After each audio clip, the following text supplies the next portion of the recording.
Сонноос. Сонноос. Сайн байцгаана уу эрхэм хүндэт сонсогчдоо. За манай өнөөдрийн подкастын маань үндсэн сэдэв бол маш тийм эвгүй табу маягийн хориотой маягийн сэдэв байгаа. Энэ бол канабис хар тамхи мөн үү гэсэн сэдэв байгаа. За үүнээс гадна бид хоёр товч мэдээгээр бас сонирхолтой мэдээллүүд бэлдсэн байгаа. Жишээлх юм бол Чехэд ажил эрхлэгчдийн дийлэнх нь зохистой хэмжээний цалин авч чадахгүй байна. За Чехэд гадаадууд болцоход тулгардаг хүндрэлтэй асуудлууд. За Чехийн дунд сургуулиудад сурагчдын хамгийн дуртай иддэг хоолнууд юу вэ? Тэгээд шулам шатаадаг баярын талаар мэдээлэл бэлдсэн байгаа. За ингээд подкаст эхлүүлье. Зая.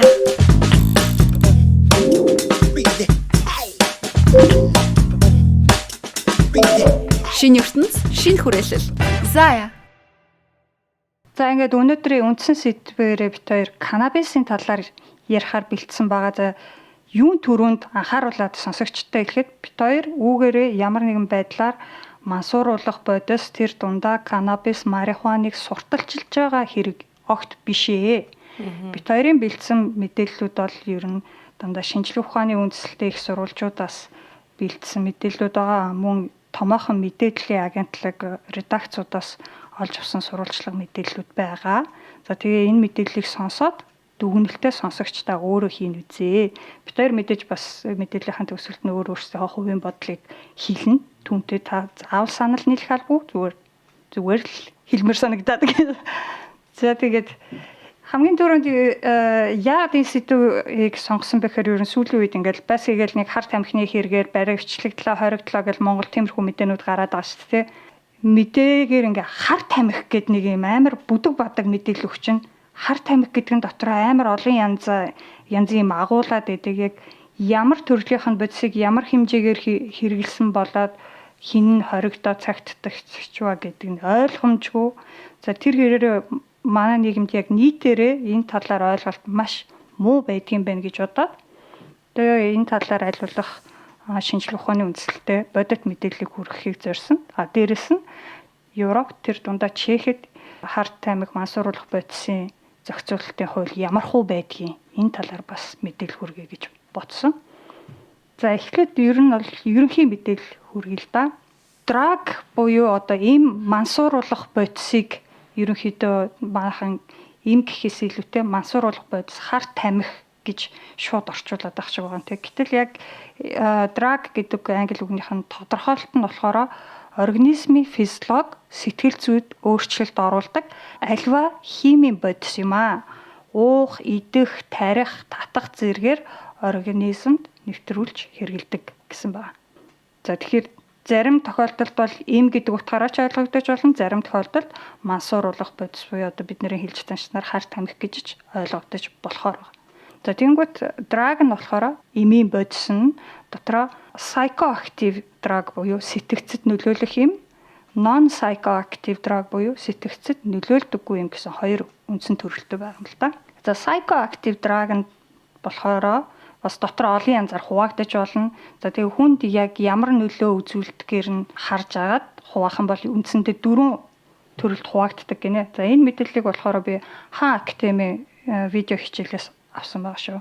За тэгэнгүүт эхнийх нь depressant гэж байгаа.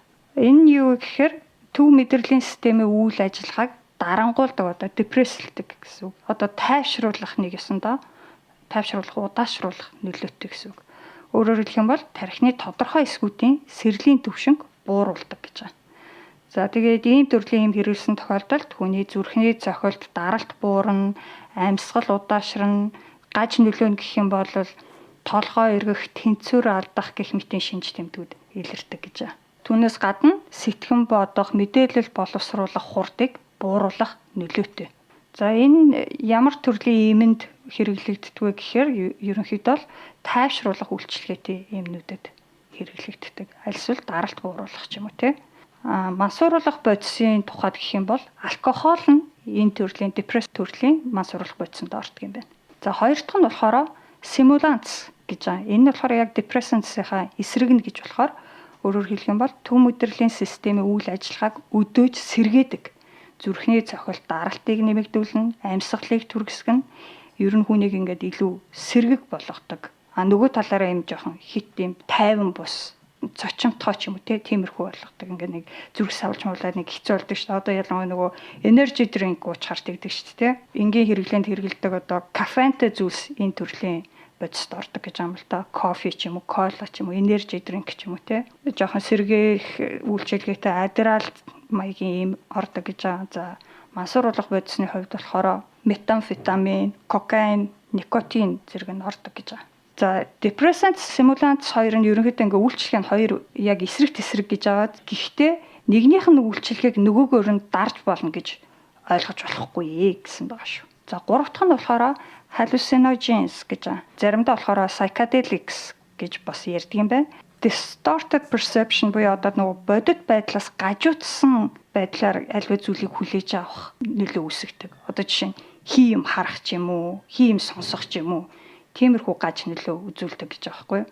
Нөгөө талаараа хит мэдрэг болгодог гэж байгаа. Өвдөлт мэдэрч байгаа ч гэсэн тэр өвдөлтийг бодит байдлаас нь хитрхи ихээр мэдэрдэг болдог ч юм уу те. Эрч хүчийг нэмэгдүүлдэг нь ч байдаг, бууруулдаг нь ч байдаг гэж байгаа. Эннээс гадна бас нэг эвгүй гаж нөлөө нь болохоор сэтгэл санааг хит тогтворгүй юм савлсан болгох. Тийм болохоор ер нь бол ингээ хүн бүрт харилцан адилгүй үйлчлдэг гэнэ л дээ.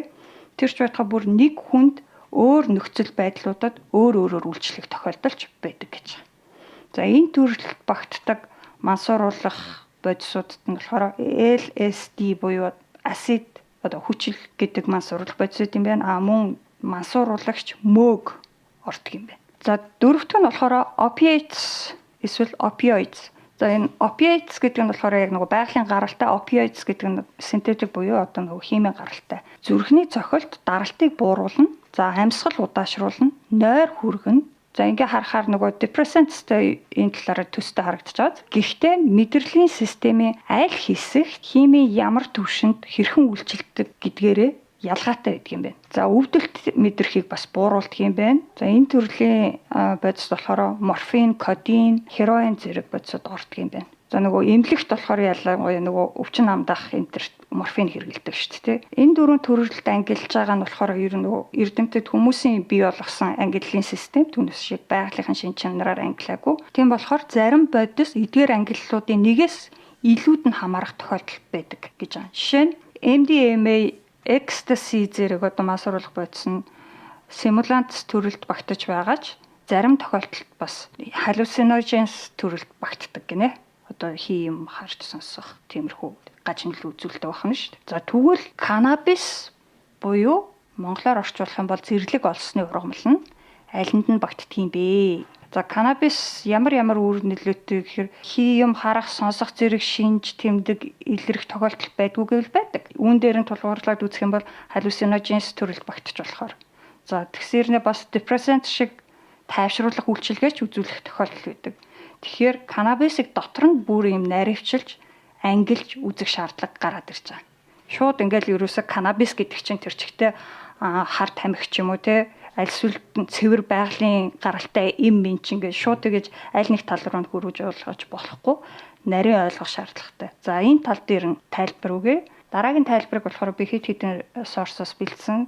Гэхдээ голцоо Stanford их сургуулийн neuroscientist Andrew Huberman гэдэг хүний 3 цагийн лекцнээс нэлээд хэрэгтэй мэдээллүүд авсан. За тэрнээс гадна өөр хэдэн Википедиа өөр нэг веб сорсоос мэдээлэл авсан байгаа. За канабис нь болохоор даалга гаруй сэтгцэд нөлөөлөх химийн нэгдлийг агуулдаг гэж байгаа. Эдгээрээ ихэнхийг нь одоо болтол хангалттай гүн гүнзгий судалж амжаагүй байна. За энэ 70-аас гадна 400 гаруй биологийн идэвхтэй нэгдлийг агуулдаг бөгөөд за энэ 400 гаруй нэгдэл донд нь сэтгцэд нөлөөлөхгүй нэгдлүүд байж ч магадгүй байхгүй ч магадгүй ингээд бас хангалттай сайн судалж амжаагүй байгаа юм байна хүн төрлөختөн.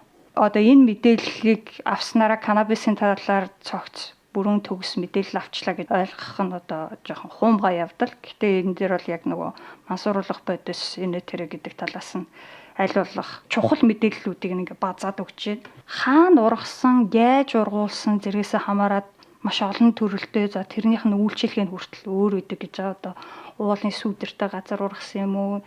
Нартай газар нь ургасан юм уу? Иргэн тойронд нь ямар ургамлууд ургаж ийн гэд маш олон зүйлээс хамаарат тэр доторх нөгөө химийн нэгдлүүд нь ч өөр байна. Тэр хэрээрээ хүнд нөлөөлөх нөлөөлөл нь ч гэсэн өөр үүдэг гэж байгаа. Агуулгаддаг сэтгцэд нөлөөлдөг нэгдлүүдээс нь хамгийн хүчтэй THC гэдэг нэгдлүүд юм байна. Биеийн байдал, сэтгэл санаа өөрчлөх зэрэг маш хүчтэй нөлөөтэй. Ерөнхийдөө бол сэтгцэд нөлөөлөх нөлөөтэй гэж байна. За дараагийнх нь болохоор CBD гэдэг нэгдэл.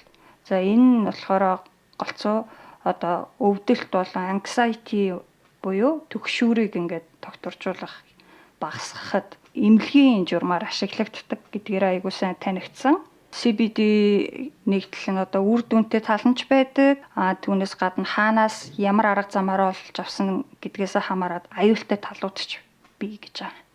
За энэс гадна CBN гэсэн бас нэг нэгдэл яригдаад байдаг. Гэхдээ харсангуй бага яригддаг, бас эмэнд хэрэглэгддэг нэгдэл гэж байна. За энэ CBD, CBN гэсэн нэгдлүүд нь болохоор тарих болон биед гүн нөлөөлөх чадвартай хэдий ч сэтгэл санаа өөрчлөх, хий юм харах, сонсох гэсэн нөлөө үзүүлдэггүй. Энэ сэтгэл санаа өөрчлөх, хий юм харах, сонсох гэсэн ийм нөлөөллийг болохоор THC үзүүлдэг гэж байна. Би нөгөө нэг амааны ярилцлагыг хальт ихний хэсгийн сонсоход ингээд нэг THC, CBD гэдээсэн аахгүй. Би одоо юу яриад байгаа юм бол ямар ч үсэн энэний талаар олж мэдэх хэрэгтэй юм байна гэд мэдээлэл хайж хэлсэн аахгүй. За тэгээд канабис нь ерөнхийдөө 3 түгээмэл төрөлтэй байдаг гэж байна. Нэгдүгээрт нь болохоор sativa, хоёрт нь indica, гуравт нь ruderalis. За ruderalis нь бол бас төдийлөн их яригддаггүй. Яагаад гэхээр THC нэгдлийнх нь агуулмж нь асар бага байдаг юм байна. Тийм учраас хэрэглэнч юу нь баг байдаггүй, маш бага байдаг юм байна л да. За тэгэнгүүт амайчин нэг 9 салат малат гэж яриад байсан шүү дээ. За одоо энэ зурган дээр харагдаж байгаа sativa, indica хоёрын ялгааг айгу тод харагдуулж байна л да. Хоёулаа адилхан канабис боловч ийм хоёр өөр төрөл зүйл байгаа юм л да. Сативанд жишээлх юм бол ийм урт нарийнхан навчтай голцоо 9 салаатай байдаг юм шиг байна. За тэгээд арай өндөр гонжгор ургадаг цайвар ногоон гин. Индика нь болохоор богинохон өргөн навчтай. За тэгээд намхан бутлаг ургадаг бараа ногоонтой. За тэгээд голцоо 7 салаа байдаг гэж байна. За энэ sativa, indica, ruderalis гэдэг нь бол ерөнхийдөө генетикийн ангиллал гэж ойлгож байна. За гэхдээ sativa, indica хоорондын hybrid буюу эрлиз төрөл гэдэг ч юм уу те. Ингээд ruderalis, indica-гийн эрлиз гэсэн тиймэрхүү төрлүүд бас байдаг. Sativa төрөл нь дотроо дахиад hemp, марихуана гэсэн хоёр төрөлд хуваагддаг гэж байна. Болор талаас яг энийг нөгөө монголоор орчуулах гингүүд канабисыг олсны ургамал гэж орчуулсан байгаа. Hemp-ийг болохоор түүхий олс гэж орчуулсан байгаа. Марихуанагийн орчуулга нь байхгүй байгаа. За марихуана нь болохоор sativa төрлийнх байна уу, indica төрлийнх байна уу гэдгээс үл хамааран ерөнхийдөө л нөгөө сэтгцэд нөлөөлдөг нэгдэл буюу THC-гийн агуулмж асар өндөртэй байдаг гэж. Харин hemp нь зарим тохиолдолд үйлдвэрлэлийн зориулттай канабис гэж нэрлэгддэг. За энэнийх нь THC-гийн агуулмж бага байдаг. Эсвэргээрээ hemp-ийн CBD-гийн агуулмж нь марихуаныхаас илүү өндөр байх тохиолдол байдаг гэж. Тийм болохоор үйлдвэрлэлийн hemp нь олос, утас, даав зэргийг үйлдвэрлэхэд ашиглагддаг. Тэрнээс гадна био түлш, хоол, тэжээл эсвэл эрүүл мэндийн нэмэлт бүтээгдэхүүн хийхэд ашиглагддаг. За бас тос энтерт хэрэглэдэг гэж байгаа. Эмчилгээний зорилттой. За энэ дээр ерөнхийдөө ингээд hemp болон марихуаны ялгааг харуулсан зураг байна те. За hemp нь болохоор non psychoactive буюу одоо нөгөө сэтгцэд нөлөөлдөггүй чанартай. Марихуана эсрэгээрээ psychoactive буюу сэтгцэд нөлөөлдөг чанартай. За hemp-ийг ингээд нөгөө нэг хуульчлаад хориглоод байх юу бол харьцангуй зөөлөн байдаг. Ер нь бол хэрэглэхийг ихэнх газруудад зөвшөөрсөн байдаг. Одоо үйлдвэрлэлийн зорилтоор тарьж ургуулах, зарах, борлуулахыг бол ихэнх улсуудад зөвшөөрсөн байдаг юм байна. За тэгээд харагдах байдлынхаа хувьд ч гэсэн арай өөр. За hemp нь болохоор илүү урт ургадаг болол марихуана нь болохоор илүү юм олон салаалж ургадаг гэсэн байна. За тэгээ хэрэглэн дөрөв хийсэнтэй hemp нь бол илүү юм үйлдвэрлэлийн зорилттой хэрэглэгддэг бол марихуана нь ихэвчлэн recreational буюу одоо зугаа цэнгэлийн зорилттой мансууруулах бодис. Гэхдээ заримдаа бас эмчилгээний зорилтоор хэрэглэгддэг. Тоос тэгээд хатаасан хэлбэрээр бас татхаар ч юм уу те эсвэл ингээд нэвтршүүлсэн байдлаар хэрэглэгддэг гэж. За марихуан нь бол ихэнх улсуудад хуульчлагдаагүй, хууль бус байдаг гэж. За хемпиг бол ихэнх улсад ургуулж ашиглахыг зөвшөөрсөн байдаг хэдий ч THC-гийн агуулмжийг нь дээдлэн хэд байхыг ингээд улс бүр өөрөөр хуультай тусгасан байт юм л да. Жишээ нь Америкийн нэгдсэн улсад бол 0.3% хүртэлх THC-гийн агуулмжтай хемпиг хуулиар зөвшөөрдөг гэсэн байна. За Европын холбоонд бол энэ 0.2 байж байгаа, саяхнаас 0.3 болсон байгаа. Гэхдээ Европын холбооноос ийм байдаг ч гэсэн Европын холбоонд багтдаг улсууд нь бас дотроо харилцаа адилгүй заалттай байдаг. Ийм талаар дараа нь Чехийн хуулийн талаар ярихдаа дэлгэрүүлж ярив. За тэгээд канабисын хэрэглээг хуульчлах тухай ярихад 2-3 төрлийн ялгаатай хэрэглээ ерөнхийдөө яригддаг.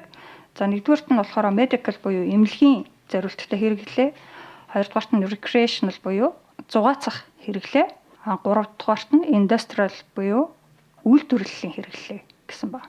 За эндээс hemp нь болохоор эмнэлгийн болон үйлдвэрлэлийн хэрэглээнд ашиглагддаг бол марихуана эмнэлгийн болон recreational буюу зугаацах хэрэглээнд хамрагддаг гэж. Энэ бол ерөнхий мэдээлэл байгаа. Одоо тэгэхээр Монголд ер нь энэ хар тамхи канабис энтертэй холбоотой ямар хэрэгүүд болж юу? Тэр талаар зулаа ярина уу? За, ер нь бол нэлээд табу сэдв те. Би өөрөө ч гэсэндээ бас бэлтгийж явах явцтай. Яа, ярих хэрэг байна уу чи гэж дотроо бас бодож л байна. Тэгээ сая ингэ нөө ерөнхий мэдээллүүдээ харсан чинь тэгж боцсноо. Гэхдээ тэгээд тэр амагийн лайв чинь юу лээ гэж тэгж бодогдол ингээд бас амар хоорондоо ингээд зөрчилдөж шүү дээ. Тэгэхээр хүн болгон бас эндээ сонсогчд маань өөрсдийнхөө дүгнэлтийг хийгээсэй гэж хүсэж байна. Тэгээд ерөнхийдөө бол хэлсэн те Монголд яг сүүлийн 2-7 хоног дээр нэлээд яригдаж эхэлсэн сэдв ба Монгол бадарчин буюу амагийн хувьд яг өөрөө лайв хийгээд те өөрийгөө хамгаалсан өмгөөлсөн тэгээд ямар үндслэлээр тайлбарлаж байгаагаа бас нэлээд бас нухацтай бол ерөнхийдөө тайлбарлаж ирсэн шүү дээ. Гэхдээ одоо амай буюу зол баярыг 1 сарын хугацаатай бол цагдаа хорихоор болсон байгаа юм байна. Сүүлийн үеийн мэдээлэлээр бол яагаад тэгэхээр өөрийнхөө амнаас эрүүл мэндэд аюул учруулж болзошгүй гэсэн одоо үндслэлээр 1 сарын турш цагдаа хорихоор болсон байна. За яг хов живний хувьд бол иймэрхүү байна. Тэгээд нөгөө амагийн лайв бичлэгэн дээр өөрийнх нь хэлж байгаагаар болохоор хүн төвчтэй байгаа. Тэгээд тогтмол одоо ийм тан хэрэгэлдэг гэсэн. За тэгээд мэдээж өвчнөйгөө тэмцэхийн тулд өвчин намдаагч юмнууд хэрэгэлдэг. Тэгээ ингээд шинжилгээ авсан чинь 9 салаа гэдэг ургамал бас хэрэгэлдэг гэдэг өөрөө хэлсэн. THC буюу сая нарагийн дурдсан тэр бодис илрээгүй CBD гэдэг бодис илэрсэн гэдэг байдлаар өөрөө бол яриандаа дурдсан. Тэгэд ерөнхийдөө бол лайв бичлэгийнх нь гол бас агуулга нь нэгдсэн үндэсний байгууллагаас болохоор энэ канабисын хэрэглэн дээр одоо ялангуяа энэ CBD гэдэг бодисыг нь бодистой 0.3% тай ч юм уу тиймэрхүү нарагийн хэлсэн мэдээлэлээр байгаа шиг бол хүлээн зөвшөөрдөг болсон. Им болон үйлдвэрлэлд хүлээн зөвшөөрдөг болсон гэдэг яг ер нь бол яг нарагийн өгсөн мэдээллүүдийг бол хэлж байсан. Тэгэд энэ дээр харин цагдаагийн ерөнхий газраас бас мэдээлэл гаргасан байна. Амагийн лайв бол бас нэлээд хүмүүст хүрсэн тэгээд яг миний бодлоор бол хэрэглэснээ хүлээн зөвшөөрж байгаа. Гэхдээ эмчилгээний журмаар гэж байгаа. Тэгээд илэрсэн одоо бодисын хувьд зөвшөөрөгдсөн хэмжээнийх байгаа гэдгээ ингээд илэрхийлж хэлж байгаа нь айгу авууштай санагдсан. Яагаад тэгэхээр дийлэнхтэй нийгэмд нөгөө нэг ялангуяа олонний танил хүмүүс урлаг уран сайхны хүмүүсийг ингээд хэрэгэлсэн барьсан гэл ингээд шууд ингээд харлуулцдаг. Нөгөө хүмүүс нь ямар ч тийм нөгөө тайлбар хэлэх боломжгүй. Үнэхээр өвдөд өвчин намдаах зорилгоор хэрэгэлсэн юм уу? Эсвэл үнэхээр мансуурах гэж хэрэгэлсэн юм уу Одоо сая нөгөө ерхий мэдээлэлээр эмийн зорилгоор болон үйлдвэрлэлийн чиглэлээр гэж байгаа эмчилгээний зорилгоор болон зугаа цэнгэлийн шинжтэйгээд ингээд зориултууд нь өөр байхад тэр хүнийг шууд нөгөө өөрийг нь хамгаалах үг хэлүүлэхгүйгээр шууд ингээд нийгмээрээ хорчдог одоо тийм үйл явдал болсон. Гэтэл амай бол өөрөө ингээд дуурч чадж байгаа нь бас нэг талдаа энэ табу сэдв дээр анхаарлаа хандуулах цаг нь болцсон юм байна гэдгийг бас харуулж байгаа юм шиг санагдсан. Тэгээд цагдаагийн ерхий газраас яг ямар мэдээлэл хийсэн бэ гэхээр амай энэ тэр лайвын дараа хийсэн байлаа л те. Канабисын хэрэглээг зөвшөөрөөгүй гэдэг гарчигтай. За нэгдсэн үндэсний байгууллагын хар тамхитай тэмцэх хороо Дэлхийн эрүүл мэндийн байгууллагаас өгсөн зөвлөмжийг 2020 оны 12 дугаар сарын 2-ны өдрийн хуралдаанаар хэлэлцэж нэгдсэн үндэсний байгууллагын 1961 оны мансууруулах эмийн тухай конвенцийн 4-р жагсаалтад багтаж байсан канабис болон түүний давирхай ханд зэргийг хассан боловч тус конвенцийн 1-р жагсаалт буюу олон улсын хяналтанд байх бодисын жагсаалтаас хасаагүй болно. Монгол улсад хүчин төгөлдөр мөрдөгдөж байгаа хуулиудаар тухайн бодистой холбоотой аливаа үйлдэл нь хууль бус ба хатуу хяналтанд байгаа болно. Цагдаагийн ерөнхий газар Харт тамхитай тэмцэх газраа гэж гаргасан байгаа юм. Монгол хэл дээрээ ингээд мэдээллүүдийг харахаар бас юм. Ерөөсөө юм тоймтой те яг юм судалгаатай, үндэслэлтэй тийм мэдээллүүд их ховор. Ерөөсөө л яг чиний анх хэлсэн шиг Харт тамхи гэдэг нэг юм нэрэнд орл болохгүй л гэл нэг юм байдалтай байгаад байгаа байхгүй юу. Тэгээ хамгийн сонирхолтой нь одоо яг энэ цагдаагийн ерөнхий газрын Харт тамхитай тэмцэх хилцээ сая 4-р сард анзаар гэдэг нэртэй тийм аян явуулж байгаа юм байна. Тэгээд энэ анзаар гэдэг аяныг ингээд хайнгууд манайд яг нэг яг мэдээлэл нэг юм л байх юм да гэж бас дахиад ингээд бодож байгаа хгүй. Яаж юм гэхээр Төв аймагт анзаар аян одоо явагдлаа тий. Энэ аянд Тэчнээн улсын байгууллагын Тэчнээн хүмүүс ингээд оролцлоо гэж байгаа. Ерөөсөө яг тэр анзаар гэдэг аян яг юу илэрхийлээд байгаа? Ямар тоо баримт дуртаад байгаа? Ямар одоо гаргалгаа байгаад байгаа нь тий. Тийм мэдээлэл ерөөсөө байхгүй. Тэг нэг хизэнээс хэлсэн яасан аян. Тэр ингээд энэ аянд хамрагдаад яг яах гээд байгаа юм тий. Ерөөс тийм байхгүй. Тэгээд хамгийн сонирхолтой нь шүү дээ тий. Бүх орон нутгуудын хэвлэлүүд. Ерөөс ингээд анзаар гэд хайхал юм бол Хөвсгөлийн групп, Булган аймгийн групп, одоо Дорноговь аймгийн групп ч гэдэг юм бүх аймагуудын вебсайтн дээр нь болон Facebook групп дээр нь анзаар аян явагдаж байна л гэдэг байгаа байхгүй юу. Тэгээ ороод харахаар ерөөсөө ямар ч тайвтай судалгаа байхгүй. Амар юм төвөгтэй. Тэгээд ийм бодлоор ч яг яхаа мэдгүй. Жил болгоны ер нь нэг юм 4-р сард энэ анзаар гэдэг нэртэй аяныг хийгээд байдаг юм шиг санагдсан надад бол. Гэхдээ яг ямар тоо баримттай, ямар судалгаатай өнгөрсөн жил анзаар аяны хүрээнд одоо яг ямар үр дүн гарсан те тэрийгэ ядаж энэ жилийнх дээр тайлагнах ямар ч тийм бодиттой мэдээлэл байхгүй. Тэгээ ерөөсөө л нэг оролцлоо тий. Тэчнээн хүмүүс, тийм ч одоо тамгын газрын хүмүүс, тийм ч сургагч багш нарыг бэлтлээл гэж ерөөсөө яг нэг тийм л мэдээнүүд ямар ч нэг тийм үр дүнтэй байхгүй заа юм ёо шиг. Тэг яг нилээ хайж агаад нэг Төв аймагт болсон анзаар аяны хүрээнд гэдэг мэдээг нь уншиж байгаа ганц 2 тоо олсон. Тэрийг нь би бас чамд хэлж өгье. Төв аймагт мансууруулах юм сэтгцэд нөлөөт бодистой холбоотой гэмт хэрэгээс урьдчилан сэргийлэх анзаар аяныг эхлүүллээ гэж. Цагдаагийн ерөнхий газрын Харт тамхитай тэмцэх газраас санаачлан засгийн газрын хэрэгжүүлэгч агентлаг гэр бүл хүүхэд залуучуудын хөгжлийн газар аймгийн гэмт хэрэгээс урьдчилан сэргийлэх ажлыг зохицуулах салбар зөвлөлтөд хамтран мансууруулах юм сэтгцэд нөлөөт бодистой холбоотой гэмт хэрэгээс урьдчилан сэргийлэх зөрчилд өсвөр насны хүүхэд залуучуудыг холбогдохоос урьдчилан сэргийлэх иргэд олон нийтийн мэдлэг, ойлголт, эрх зүйн боловсролыг дээшлүүлэх зорилгоор тус аяныг зохион байгуулж байна гэсэн байна. За тэгээд энэ аяны хүрээнд маш олон одоо төрийн болон төрийн бус байгууллагууд маш олон хүмүүс оролцсон гэдэг тоонууд нь бол гарч ирж байгаа. А тэгээд энэ нөгөө Монцембай агентлагаас гаргасан мэдээ болохоор дараагийн тоо баримт нь бас арай анхаарал татсан. За тэгээд Монгол улсад болон Төв аймгийн хэмжээнд нөхцөл байдал юу нэг ямар байгаа талаар асуухад Монгол улсад сүүлийн 5 жилд 1533 хүн Харт тамхины хэрэгт холбогдсон бөгөөд үүний 92.3% нь 13-аас 35 насны залуучууд байна. Төв аймгаас сүүлийн 5 жилийн байдлаар энэ төрлийн гэмт хэрэгт 37 хүн холбогдсон. Мөн Улаанбаатар хотоос Төв аймгийн газар нутагт ургадаг ургамлыг түүж хэрэгэлсэн 61 хүн хэрэгт холбогдсон байдаг. Монгол орон Харт тамхины төрлийн ургамал ургадаг тархац бүхий газар нутагтай учраас эцэг их асран хамгаалагч нарт энэ төрлийн мэдлэг мэдээллийг зайлшгүй өгөх нь зүйтэй байна гэж хэлсэн байна. За тэгээд ер нь бол яг энэ Харт тамхитай тэмцэх хилцс бол 116 гэдэг дугаарт залгаж мэдээлэл өгөөрэй гэдэг жаан. Тэгээд энэ Харт тамхитай тэмцэх хилцсийн фейсбુકийг нэлээд ухсан л да. Тэгээд энэ анзаар аяны хүрээнд яг нөгөө өсвөр насны хүүхдүүд аягүйх орооцолтод байгаа учраас хүүхдээ анзаараач гэдэг утгаар бол гаргасан юм байлээ. Тэгээд нэг хідэн видео контентууд байлээ. Тэр видеонууд нь бас ер нь бол таалагдсан. Ягаад тэгэхээр гэр бүлийн харилцаа тий эцэгхийн анхаарал халамжаас шалтгаалаад тэр хүүхэд бусдад одоо урууд татагдаад байна. Тийм учраас одоо яг хүүхдээ анзаараач, гэр бүлдээ анхаарлаа хандуулаач гэдэг тийм мессежийг өгч байгаа. Гэхдээ нөгөө талаараа бас бодохоор ер нь гэр бүл яагаад стресстэй байгаа юм гэвэл мэдээж ядуурлал шүү дээ, тий.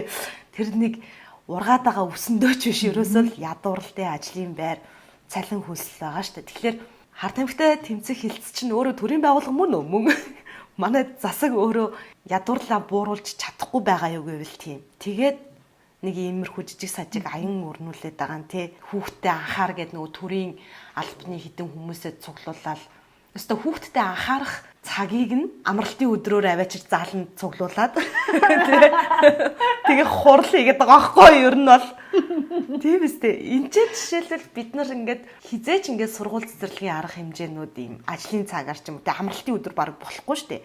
Амралтын өдөр болдог тиймэрхүү зүйлс бол заавал эцэг энэ хүүхдтэйгээ хамт оролцдог. Тэгээ тийм юм л хийж байгаа шүү дээ. Тэгээ ер нь бол амралтын өдрөөр тэгж илүү цагаар ажиллуулна гэсэн ойлголт ч байхгүй шүү дээ, тий. Чи нөгөө нэг эмчилгээний тал дээр хэлжсэн мэдээж яг бас Монголд яг энэ тал дээр дуурдаг хүн гэх юм бол мэдээж болцсайхан хэмж байгаа, тий. Зүрхний болцсайхан гэдэгээрээ алдартай болцсайхан хэмж 2019 онд яг Twitter дээр бичиж байсан юм байлээ л дээ. Хорт хавдар унаж татдаг хүүхэд Паркинсоны өвчнөд марихуаныг эмчийн жороор эмийн сангаар өгдөг болох хэрэгтэй. Орлуулшгүй юм. Хавдрын өсөлтийг 4-6 дахин дарж, дархлааг дэмжиж, зовиор, эрс хөнгөлж, хүчтэй олеум эм хэрэглээг багасгана. Олон судалгаагаар батлагдсан гэж бичсэн байна. Тэгээд бас доорн тайлбар дээр мөн бусад бүх хар тамхиг ялангуяа зугаацах, мүс, мет, героин зэргийг хатуу хориглож, хүн дээр цээрлүүлэхгүй бол цөөн тоод хүн амд оюун ухааны идэвшгүй тахал мэт аюул гим хэргийн сэтэл болдгоо гэд бичсэн байна. Агнууш гэд гэрэл зурагчин охин байдаг. Мань хүн болохоор яг баримтат гэрэл зураг авдаг. Энэ чиглэлээрээ бас Оросд сурж исэн. Нэлээд боловсралтай аюун мундаг охин байхгүй юу. Тэгэд өөрийнхөө нөгөө медиум дээр маш олон нийтлэлүүдийг бичдэг. Тэгээд би өмнө нь яг Агнушийн тухай ярьжсэн даа гэж бодож аваад энэ нийтлэлийг нь олж гаргаж ирсэн. Тэгээд манайхан бас сонирхож байвал дэлгэрүүлээд ороод хараарай. Эхлэл хэсгийг би бас жоохон уншаад өгч. Энэ дээрээс бас айгүй олон юм бодогдож магадгүй гэж бодсон. Би хар тамхи судалдаг, зураг даардаг, хар тамхитай холбоотой түүхэнд хобби ирдэг. Вьетнамд нэг мөсчин эрийг дагаж зураг давсан дадлага байгаа. Гонконгийн Макдоналдсаас героин өөртөө тарих Австрали эрэгч өөрийн хоёр нүдээр харсан удаатай. Намайг дагуулад яв харъя гэдэл дагчдаг юм аа. Асуулт: энгийн яагаад? Ихэнхдээ сэтгцийн трама, гэр бүлийн асуудал өөрийн хувь хүний зам төлөвшлийн нөлөө байдаг. Хар тамхины төрөл бүр өөр өөрийн өгөгдөлтөд дотроо их олон хуваагддаг. Хятад улс мөсний үйлдвэрлэлээр дэлхийд тэргүүлдэг бол байнгын үйлчлүүлэгч нь Монгол. Колумбтай ойрхон улс кокаинд живэх бол Афганистанд 12-т хүүхдүүд героинд домтох нь энгийн л үзэгдэл юм. Поппи ургамлын балыг химийн уралд оруулж гаргаж авдаг. Героин гих хар тамхи бий. Нэг удаагийн тарилтаар организмыг 1000 үржүүлсэндээ тэнцэх таашаалыг тархинд задлж өгдөг. Хэрэгэлсэн хүнд шууд донтдог героиныг дэлхийн хамгийн аюултай хар тамхи гэж нэрлэдэг байсан цаг саяхан. Тэгтэл героиныг ардаа хол орхих фентанил гэх синтетик героин гараад ирчихсэн. Саяхан карфентанил гэд фентанилаас 100 дахин илүү хүчтэй синтетик героин шинээр гараад ирлээ. Химийн байгалийн л гэж ялгардаг үе хөгжөөд синтетик гэх цоошин нэр төрлийн хар тамхитай болоод байгаа. Яагаад хүмүүс донтоод байна гэдгийг асуухтай зэрэгцэж энэ бүх үхлийн ард хэн нь мөнгөө тоолж суугаад байхыг хайж олж таслан зогсоох нэн шаардлагатай байна.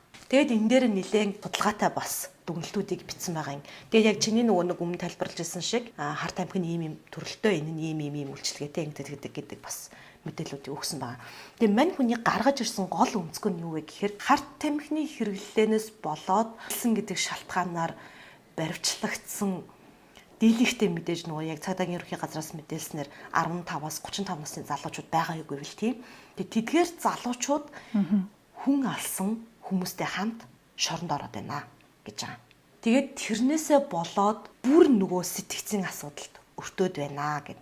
Тэгээд бүр яг тэр хүмүүстэй уулзаж ярилцлага хийжсэн тэр хүмүүсийн зургийг нь дарж ирсэн портрет нэлээд дардаг бас тийм охин байхгүй юу. Хамгийн гол нь тэр хүмүүс зөвхөн өөртөө л гэмтэл учруулж байгаа болохоос биш одоо хар тамхи хэрэглэсэн тохиолдолд бусдад ерөөсөө гэмтэл учруулаагүй. Энийг нөгөө эмчлэх те энийг одоо таслан зогсоох энэ төрлийн мэдээллийг нөгөөд болохгүй те хэрэглээд хэрэггүй гэдэг мэдээллийг нь өгөх биш. Тэр хүмүүсийг улам ингэж нөгөө нийгмийн хамгийн аюултай хэсэг бүлэг хүмүүстэй хамтд нь оруулаад амьдралаар нь тэр чигт нөгөө залуу хүмүүсийн амьдралыг ингээд байхгүй болоод байна. Хар тамхи хэрэгэлсэн худалдаалсан хоёр хүнд яг адилхан ял оноогоод байна гэж байгаа. Тэгээд мань хүний нийтлэл дээр бас яг бүр нөгөө үнийн дүнгийн хүртэл битсэн байгаа байхгүй юу? 1 грамм хэдэн төгрөгөөр зарагддаг, тэрийг нь хэн авдаг, яаж болдог гэдээ яг энэ нийтлэл дээр дэлгэрэнгүй байгаад байгаа. Өмнө нь хэлжсэн анзаар гэдэг аян шиг гэр бүлийн анхаарал ядуурлаасаа болоод хүүхдүүд мэдээж ялангуяа өсвөр насны хүүхдүүд хэн нэгэнд уруу татагдах үе угаасаа байгаа. Ер нь бол яг шилжилтийн нас гэдэг чинь ерөөсөө л уруу татагддаг л нас шүү дээ, тий.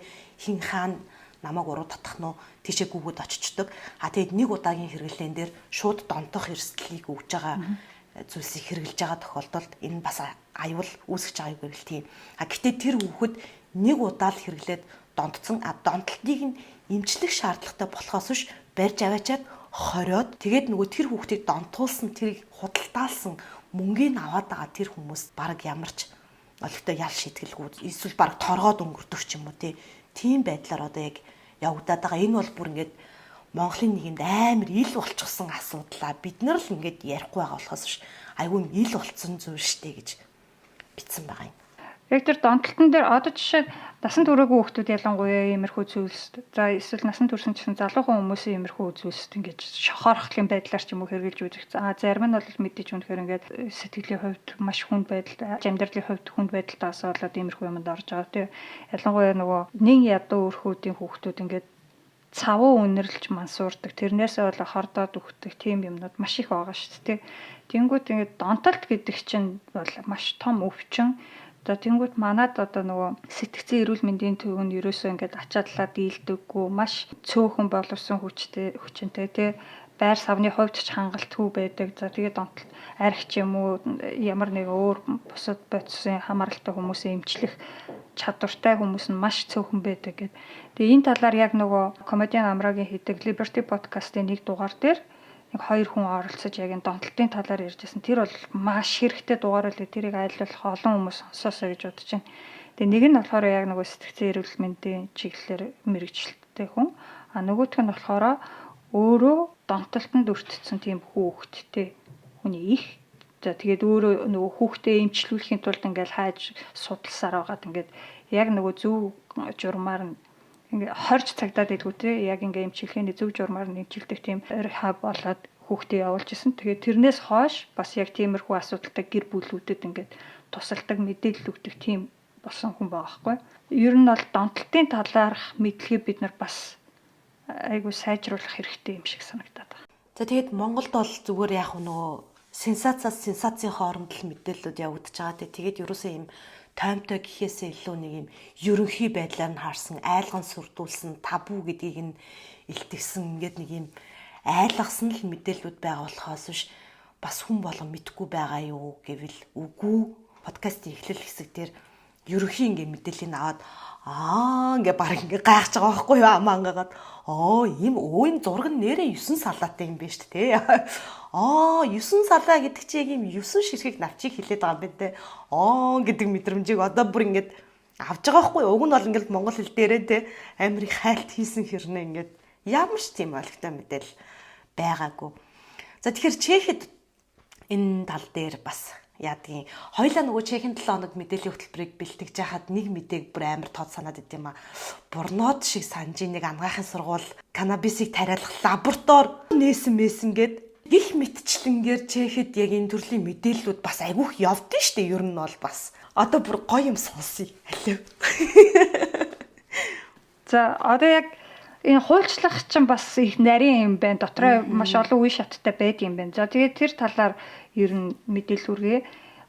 Европын холбооны орнуудад тэр дундаа Чехэд канабисын хэрэглээ болон түүнтэй холбоотой хууль нь ямар хөө байдаг талаар эхлээд мэдээлэл үргээ. За Чех улс нь болохоор канабисын тухай хууль тогтоомжийн тал дээр хамгийн чөлөөт үзэлтэй орнуудын нэгт тооцогддог гинэ. Хэдийгээр зугаацлын зориулалтаар канабис хэрэглэх нь одоогоор хууль бус хэвээр байгаа ч 2010 онд канабисыг хувийн хэрэгцээнд буюу одоо зугаацлын зориулалтаар ашиглахыг гэмт хэрэгт тооцохыг болиулж 2013 онд эмчилгээний зорилтоор ашиглахыг хуульчилсан гэж байна. За энэ гэмт хэрэгт тооцохыг болиулах буюу decriminalization гэдэг нь одоо юу гэсэн үг вэ гэхээр ихэнх улсууд энийг болохоор бас л хэрэгжүүлээд эхэлсэн. Тэгээд заалт нь нарийн ширийн дээр бол арай өөр байдаг юм байна л да. За Чехийн тухайд болохоор хувийн хэрэгцээндээ 10 хүртэлх грамм одоо энэ канабисыг тээж явахад бол гэмт хэрэгт тооцохгүй. Тодорхой хэмжээний торгуул болвол ногдуулна, тэр нь бол хуулиндаа заагдсан байгаа. Гэхдээ ихэнхдээ бол тэгээ зүгээр өнгөрөөчдөг гэж аахгүй. Ер нь бол тоодоггүй тэр 10 хүртэлх граммын хэмжээтэйг бол окей. Тарьж ургуулах тал дээр болохоор хувьдаа 5 хүртэлх ширхэг ургамал тарьж ургуулахад одоо канабисын мод тарихад хуулийн хариуцлага хүлээхгүй. Энэ бол гэмт хэрэгт тооцогдохгүй гэж байгаа байхгүй. Тэгэхээр түрүүний чиний ярьсан мэдэн дээр ч ингээд нөгөө нэг зүгээр татаж хэрэглэсэн хүмүүс одоо тэр тодорхой хэмжээ заагаад энэ хүртэлх хэмжээнд татсан бол ингээд шоронд хориод байх амар утгагүй байна гэж шүү дээ. Одоо чинь насанд хүрээгүй хүүхэд арх тамхи хэрэглэх хориотой шүү дээ манайд чинь. За тэгээ хэрэгэлсэн байлаа гэд бид нэр шоронд авчиад хийдэггүй л үсттэй. Тэрнтэй л адилхан байхгүй. Мэдээж ингээд байнга хэрэглээд авах юм бол их хэмжээгээр хэрэглэх юм бол аригч тэр канабис нь ч тэр бие хортой юм бол хортой. Гэхдээ аригтай харьцуулах юм бол яс юм дээр аригч ингээ хүнийг илүү юм агрессив болгодог ингээ хүн амьд ойр хавийнханд нь илүү тэр нь нөлөөлдөгтэй хүнд нь зодож боддог ч юм уу. Гэтэл канабисын чинь нөлөө бол яг тухайн хүнд өөрт нь л хортой. Чехийн хувьд бол ийм байдаг юм байна. Тэрнээс гадна Чех улс нь 1% хүртэлх THC-ийн агуулмжтай хэмпийг үйлдвэрлэлийн зорилгоор тарьж ургуулахыг хүлээн зөвшөөрдөг. Европын цөөхөн улсуудын нэг гэж аахгүй. Тэгэхээр түрүү ярихад ч бол ер нь Америкт 0.3%, Европын холбоонд бол 0.3% гэжсэн шүү дээ. Тэгэхээр тэрнтэй харьцуулахад 1% гэдэг бол маш өндөр агуулмж байхгүй. Чехийн мансууруулах бодис ба донтолт хяналтын үндэсний төвөөс өнгөрсөн онд нийтэлсэн донтолтын тайлангаас харахад Чехийн нийт насанд хүрэгчдийн 30 орчим хувь нь амьдралдаа дор хаяж нэг удаа канабис хэрэглэж үзсэн. 8-9% нь байнга хэрэглэдэг гэсэн байна. За тэгвэл Европын мансууруулах бодис ба донтолт хяналтын төвийн энэ жилийн тайланд Европын холбооны улсуудад зах зээл дээрх мансууруулах бодисын хэмжээ өндөр байсаар байгаа бөгөөд зарим газруудад ковидын өмнөх үеийнхээсээ илүү нэмэгдсэн гэж бичсэн байна. За тэгээд энэ тайланд бас Европын холбооны 15-аас 64 насны иргэдийн бас 30 орчим хувь нь амьдралдаа ядаж нэг удаа хууль бус мансууруулах бодисыг хэрэглэж үзсэн гэсэн байна. Энэ бол зөвхөн канабис биш, ер нь мансууруулах бодис гэж байгаа шүү. Тэгэхээр хэрэглэж үзсэн мансууруулах бодисуудаас нь хамгийн түгээмэл нь канабис байсан гэж. Европын холбооны улсуудын хувьд ч тийм 79 сая хүн дор хаяж нэг удаа канабисыг хэрэглэж үзсэн гэсэн байна. За залуу үеийнхний хувьд буюу 15-аас 34 насны Европын холбооны иргэдийн 15.5% нь ядаж нэг удаа канабис хэрэглэж үзсэн гэж гарсан байна. Харин яг энэ тоо болохоор Чехийн хувьд Европын холбооныхоо дунджаас харьцангуй дээгүүр буюу 23% гэж гарсан байна. Тэгэхээр Чех бол яг 6 цэнгэлийн зориулалтаар хэрэглэдэг канабисийн хэрэглээгээр Европтой жоохон дээгүүр ордог гэж ойлгочиход болохоор. За канабисаас гадна мансууруулагч мөөг бас Чехийн залуу үеийнхэн дунд нэлээд түгсэн байна гинэ. Тэдний 5 орчим хувь нь дор хаяж нэг удаа ийм төрлийн мөөг хэрэглэж үзсэн байна. Энд нэг сонирхолтой зураг харуулъя. Канабисыг хуульчилсан байдлыг ингээ харангуйт дэлхийн нийт орнуудыг ингээд аль газар нь ямар хөө байдлаар хуульчилсан бэ гэж харуулж шít те. Цэнхрээр харагдаж байгаа улсуудад улс болон можуудад 6 цэнгэлийн зориултаар хэрэглэхийг хуульчилсан байдаг, зөвшөөрсөн байдаг. Ногоо нь болохоор зөвхөн эрүүл мэнд эмнэлгийн зориулалтаар ашиглахыг хуулиар зөвшөөрсөн байдаг. За саарл нь болохоор нэг бол альч төрлөөр нь хэрэглэхийг зөвшөөрөөгүй, аль эсвэл мэдээлэл байхгүй гэсэн харагдаж байна. Энэ саарл нь болохоор Монгол орсон байна те. Альч төрөлт нь эмчилгээний зориулалтаар ч гэсэн ерөөсөө тэр THC-ийн агуулмжтай байна уу, CBD-ийн агуулмжтай байна хамаагүй хуулиараа хориотой байгаа байхгүй маань улсад. Илүү дэлгэрэнгүй байдлаар ингээд энэ чагсаалтаар харуулсан байгаа. Энэ дээр бүр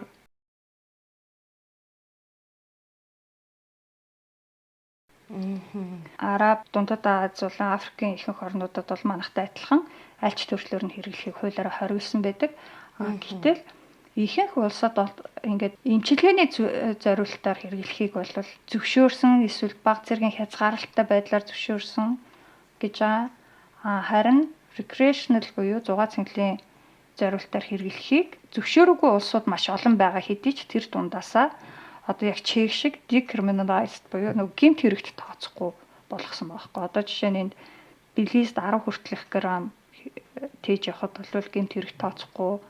Бермудад 7 хүртэлх грамм. Боливд бол угаасаа өндөр байх нь ойлгомжтой 5 грамм гэж байна. Тэгсэн хэрнээ Боливд эмчилгээний зорилгоор хэрэглэхийг зөвшөөрөөгүй байгаа байхгүй амар сонирхолтой. Амстердам, Голландыг л хүмүүс ч амар тамхичд юм баг. Яваажин гэдэг шүү дээ. Тэгсэн чинь эмчилгээний зорилгоор хэрэглэхийг зөвшөөрсөн. Зугаа цэнгэлийн зорилгоор хэрэглэх нь болохоор Чехтэл ерөнхийдөө адилхан байгаа байхгүй юу?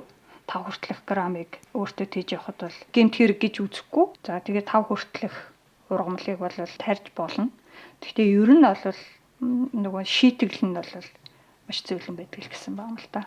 Пакистанд хүртэл эмчилгээний зориулалтаар нөгөө CBD-гийн агуулмжтайг нь хэрэглэхийг зөвшөөрсөн байгаа. Пакистанд ч тийм. За тэгээд Чех улсад канабисын худалдааг ялангуяа нөгөө зугаа цэнгэлийн зориулалтаар хэрэглэх холбоотой худалдаалгатай холбоотой хуулийг шинжлэх саналыг энэ сард хэлэлцэхээр болсон байна. Саяхан мэдээгээр энэ талаар маш их гараад эхэлсэн. Чех улсын засгийн газар канабисыг recreational буюу зугаацлын зорилгоор хэрэглэх, тарьж боловсруулахтай холбоотой шинэ хуулийн саналыг хэлэлцэхээр болсон. Энэхүү шинэ зохицуултын дагуу иргэд өдөрт 5 грамм хүртэлх хэмжээний канабисыг хувийн зориулалтаар хэрэглэж болох ба ингэхдээ мэдээллийн санд заавал бүртгүүлсэн байх ёстой. Мөн зугаацлын зориулалттай канабисыг ургуулах, худалдаалгахтай холбоотой заалтууд ч тусгагдсан байгаа гэж. За Чехийн үндэсний мансууруулах бодисын эсрэг координатор Ендших Вобожилийн хэлснээр канабисыг хуульчилснаар улсын татварын жилийн орлого дор хаяж 15 тэрбум чех крон буюу 640 сая орчим еврогоор нэмэгдэх боломжтой гэсэн. За түүний зөвлөх эмнэлгийн зориулалттай канабисын мэрэгжилтэн Ян Мартин гэж хүн Чехийн радиод бас энэ талаар ярилцлага мэдээлэл өгсөн билээ. За тэрээр юу гэж хэлсэн бэ гэхээр бид энэхүү хуулийн төсөл дээр маш хичээнгүй үйлж ажилласан. Одоогийн байгаа хууль нь сул талтай асуудлыг бүрэн шийдэж чадахгүй байгаа нь илхэн байгаа болохоор бид хуулиа сайжруулах зайлшгүй шаардлагатай байна. Гэхдээ энэ хуулийг батлах ажил тийм ч амар байхгүй нь ойлгомжтой. Ялангуяа олон улсын худалдаатай холбоотой асуудлууд урган гарч ирнэ. Дээрэс нь Европын холбооноос бас янз бүрийн шахалт ирнэ. За Германд бас яг төстэй хууль яригдчихэж байгаа. Энэ бас Европын холбооны зүгээс ирсэн шахалтаас болоод жоохон зогсон байдалд орсон байгаа. За түүнээс гадна дотоодын улс төрийн намууд шууд бүгдээрээ дуу нэгтэйгээр зөвшөөрчихгүй. Янз бүрийн улс төрийн тоглолт явагдаж магадгүй. Гэтэ эцсийн бүлэгт сайн үр дүнд хүрнэ гэж найдаж байгаа. Учир нь уг хуулийн төсөл маш сайн болсон гэж ярьсан байна. За тэгээд энэ мэдээнүүд гарсны дараа ингээд нөгөө Twitter-ээр улс төрчид янз бүрийн намын дарга марганаар бас ингээд дэмжиж ийн нэтэрэ гэсэн постууд явуулсан байл л дээ. Тэгээ нөгөө бидний сайн таних Пират намын дарга Иван Бартош чи ингээл 4 сарын 20-нд постлсан байгаа Twitter дээрээ. Бид нэр марихуаныг хуульчлахад жоохон ч гэсэн ойртлоо гэсэн. Тэгээд энэ чи түрүүний нөгөө янз бүрийн иймэрхүү аянууд ер нь 4 сарын үед л болдог юм шиг байна гэдгийгсэн шүү дээ тий.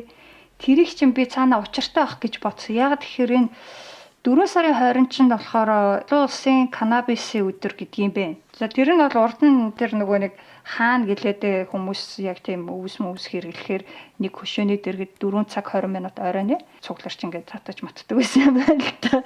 Тэгээд тэрнээс үүдээ 4-р сарын 21 олон улсын канабис өдөр гэж нэрлсэн юм байна. Тэрнтэй холбоотой ч магадгүй. Хуулийн саналыг Чехийн парламент энэ сард хилэлцэх юм байна. Тэгээд хэрвээ зөвшөөрөгдөх юм бол эх жилээс ер нь хэрэгжиж эхэлнэ гэж байгаа. Мансууруулах бодисын эсрэг координатор Вобержил бас ингэж хэлсэн ба. Канабисын хууль бус зах зээл Европ даяар томорч байна. Бүгд найрамдах Чех улсад бид дээд хязгаартай хүрээд байх шиг байна.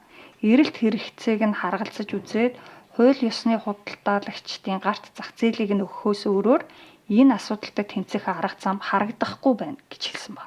Ер нь бол чи түрүү ярьсан шүү дээ нөгөө Чехийн мэдээгээр ингээд энэ канабис ер нь харт тамхи мас уруулах бодистой холбоотой янз янзын мэдээллүүд гараад идэг. За их сургууль нь ингээд эмчилгээний зорилгоор судалгаа шинжилгээний үүднээс лабораториудаар тайрж ургуулах чинь гэсэн мэдээж гардаг. Тэнгүүт ингээд гэрийнхаа байшинд метамфетамин үйлдвэрлэж байгаа дэлбэрэлт болсон гэсэн мэдээж гардаг тий. Саяхан буюу одоо 4-р сарын 24-нд бас Бурнагийн мэдээгээр ийм мэдээ гарсан билээ. Тэгээ Бурнагийн цагтаа нар мансууруулах бодис үйлдвэрлэж борлуулсан байж болзошгүй 3 сэжигтнийг баривчлаа гэсэн байна. Тэгээ сэжигтнүүдийн гэрийг нэгжих үеэр цагтаа нар дуу намсгагчтай буу харт тамхины үйлдвэрлэлд ашигладаг химийн бодис эмнүүдийг олсон. Эдгээр сэжигтнүүд нь Тишнов Куршем Иванчевцгийн ойр орчимд метамфетамин, марихуан зарсан. Энэ мэдээнээс анзаархад биш үү? Метамфетамин, марихуан зарсныг нь бол мэдж байгаа ингээд юутай нотлохоотой тэгээд баривчилж байгаа байхгүй. Тэгсэн хэрнээ мэдэн дээрээ гимт хэрэгтэн гэж бичээгүй сэжигтэн гэж бичиж байгаа байхгүй. Яагаад гэхээр шүүх хурал болоод тэрүүгээр гим буруутаанд батлагдаад таслагдах хүртэл тэр хүнийг гимт хэрэгтэн гэж нэрлэхгүй сэжигтэн л гэж нэрлэдэг.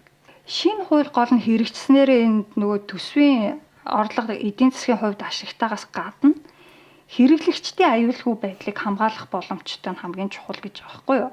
Өөрөөр хэлэх юм бол одоо ингээд нөгөө ямар нэгэн байдлаар өвс хэрэглэдэг хүмүүс чинь гарал үүсэл орц найрлагын тодорхой бүтээгдэхүүнүүд хэрэглэдэг болно. Тэгэхээр ч одоо нөгөө нэг мэдхгүй янз бүрийн орц найрлагатай юм хэрэглээл хордож мордоод архин дээр л айгүй том жишээнүүд бид нар мэдэн штэ тий янз бүрийн спиртээр болохгүй спиртээр найруулсан арх угаал хордож өгөөл яаж яасан бэлээ тий. Яг л тэрэн шиг адилхан black market буюу юм нөгөө нэг далд бизнесээр явдаг тиймэрхүү юмнуудыг чинь найрлага марилгаан хүмүүс мэдгүй шүү дээ. Гэтэл ингээд хуулиараа зохицуулаад өгчөнгүүд тэд нар чинь тусгай зөвшөөрлөлтөө дэлгүүрүүдэд зарагддаг болно гэж байна. Тэнгүүт тэд нар чинь бас юм шошго тэмдэгтэй те орц найрлаганд бичсэн ийм юмнууд зараад эхэлнэ. Тэнгүүт хэрэглэгчид бас юу хэрэглэж байгааг мэддэг болно. А дээрэс нь нөгөө хэрэглэж байгаа хүмүүс нь энэ хуулийн дагуу бүртгүүлдэг болно гэж байна шүү дээ. Тэгэхээр чинь дараа нь ингээд янз бүрийн асуудал гарлаа гэхэд эмнэлэг дээр очиод энэ хүн хэдэн удаа тийм хэмжээгээр хэрэгэлсэн юм байна. Тэрнээс болсон уу болоогүй юу гэдгийг мэдэх боломжтой болох. Тэгээ юуг ингээд нөгөө хүн супермаркетын лангуун дээр зараад эхлэхгүй тусгай зөвшөөрөлтэй газруудад л зарна гэсэн байгаа энэ хууль хэрэгжиж эхлэх юм бол за дээрэс нь энэ тусгай зөвшөөрөл нь бас өндөр төлбөртэй яг ийм төрлийн худалдаа эрхлэх дэлгүүрүүд жил бүр улсад тодорхой хэмжээний төлбөр төлдөг болох юм байна. Канабисын хэрэглээг хуульчлах нь ердөөсөө цаг хугацааны л асуудал. Эртээрээ хизээ нэгэн цагт аль ч улсад хуульчилж л таараа. Тэгээ хизээвэ гэдэг нь л чухал. Тэгээд хуульчлахтаа мэдээж бас тэр чигт нь гинэт шууд ингээд хуулиар зөвшөөрөхгүй нь ойлгомжтой ихэнх тохиолдолд тэгдэггүй юм байлаа. Угаасаа тэгэхээр хамгийн түрүүнд бол эмчилгээний зориулалтаар ашиглах хэрэглэхийг тарж ургуулахыг ч юм уу те хуульчлах хэрэгтэй. За дараагаар нь тэр 6 цэгнэлийн хэрэглээг бол одоо хэрэгэлсэн хүнийг ингээ юу юугүй шорондоо хариад идэх ч юм уу те гэмт хэрэг тооцдоггүй болгох хэрэгтэй. За тэгээд 6 цэгнэлийн хэрэглээгээр хэрэглэхийг зөвшөөрөх хэсэг бол дараагийн асуудал тэр хэрэгтэй юугүй юу гэдгийг одоо бид нэр энэ урдаа явж байгаа улсуудаас сайхан сураад авчиж болно шүү дээ. Юуны дөрөнд бол эмчилгээний зориулалтаар зөвшөөрөх шаардлагатай. Яагаад гэхээр дөрөвний дээр болцоохон эмчийн пост дээр ч гэсэн тодорхой байна тий. Янз янзын өвчин зовлонд эн чинь ямар янз янзын байдлаар хэрэглэгддэг.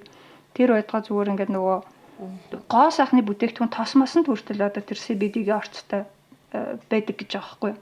Тэнгүүд дэрийг ингээд гадаадад хүмүүс нөгөө зүгээр тосмосондоо хэрэглэдэг байсан одоо янз бүрийн мэдээг жоохон багасгах ч юм уу тиймэрхүү зориултаар хэрэглэдэг байсан тосоо ингээд аваад Монгол руугаа явах гэж байгаа л гэмт хэрэгтэн болчдөг.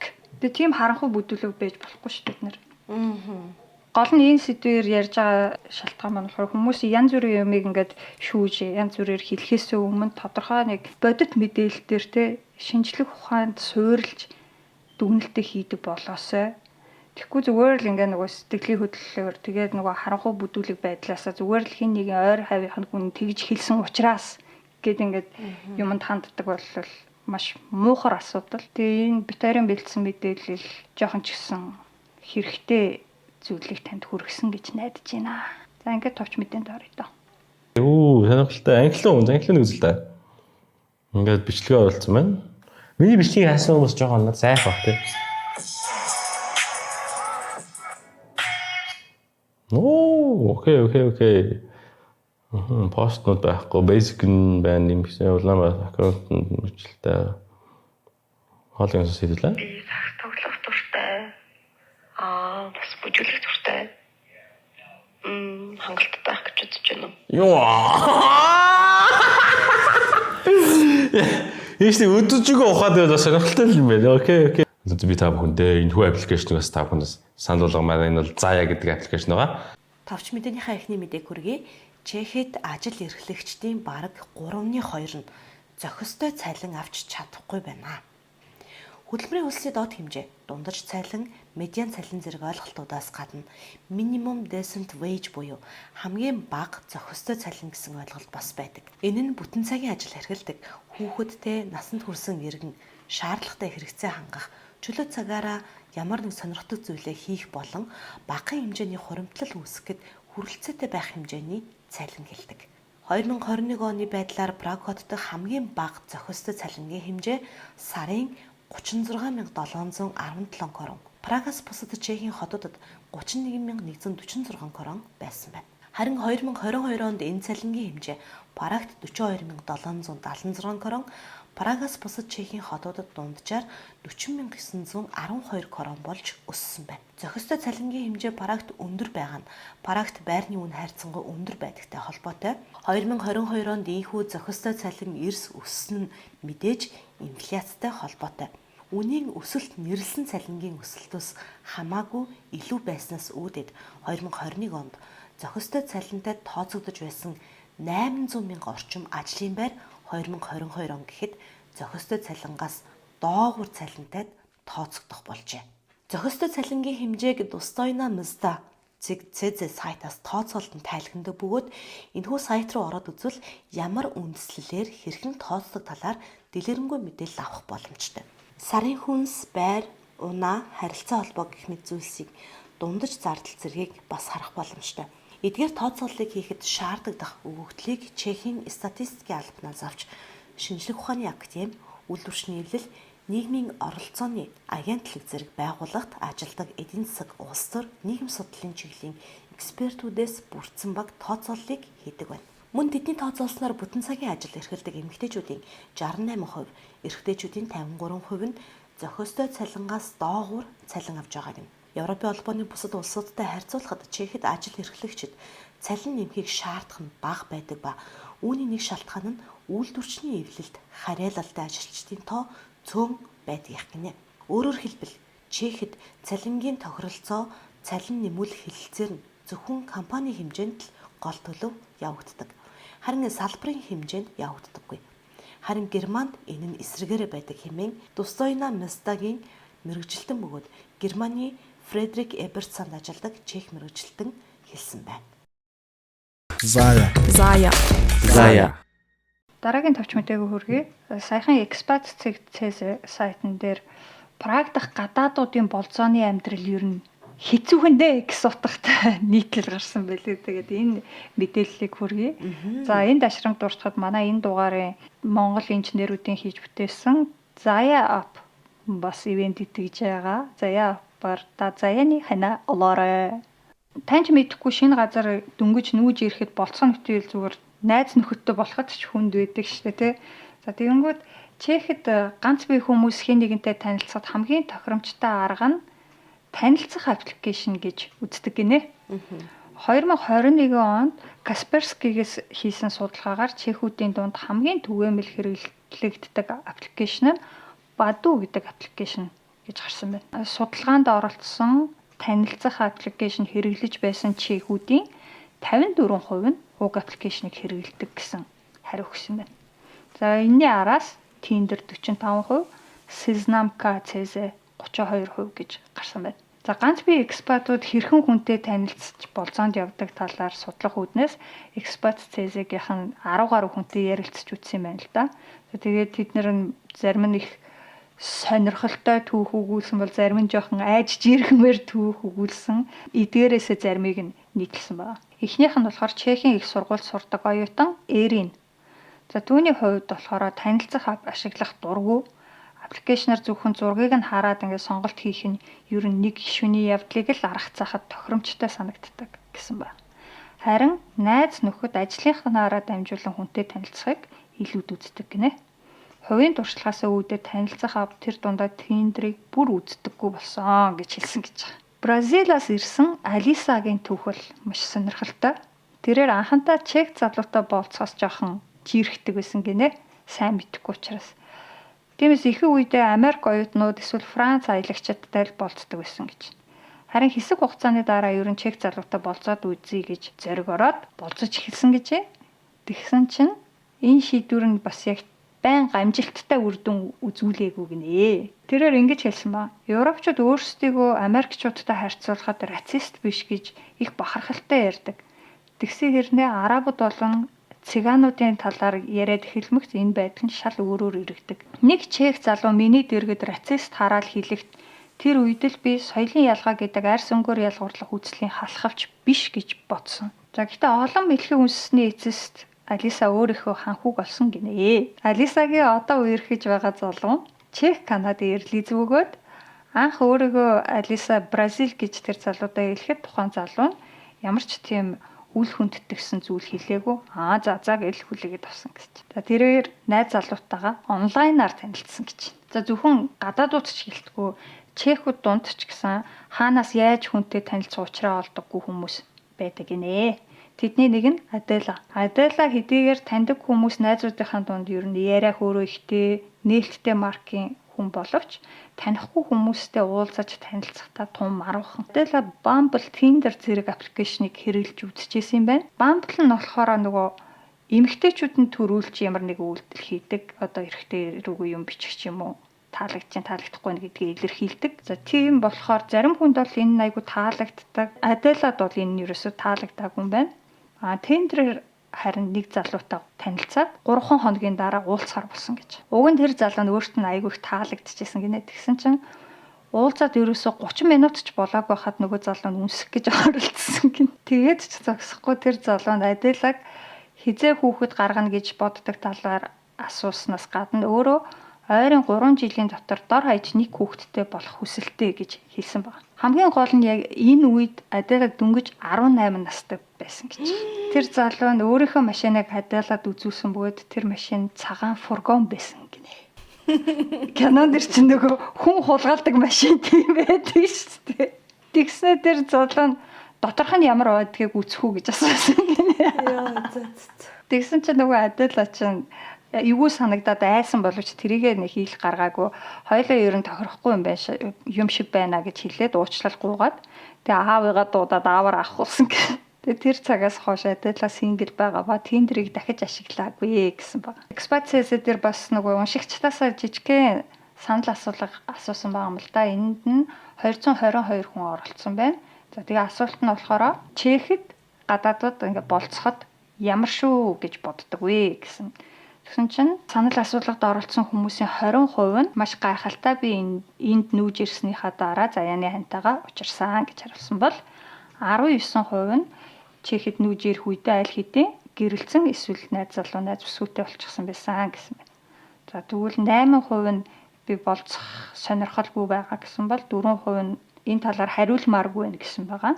За тэгвэл хамгийн их хувь нь буюу 50% нь Чернобылийн хаягдлын газар шиг гэж хэлсэн байна. Тийм л хэцүү гэж боддог байх нь.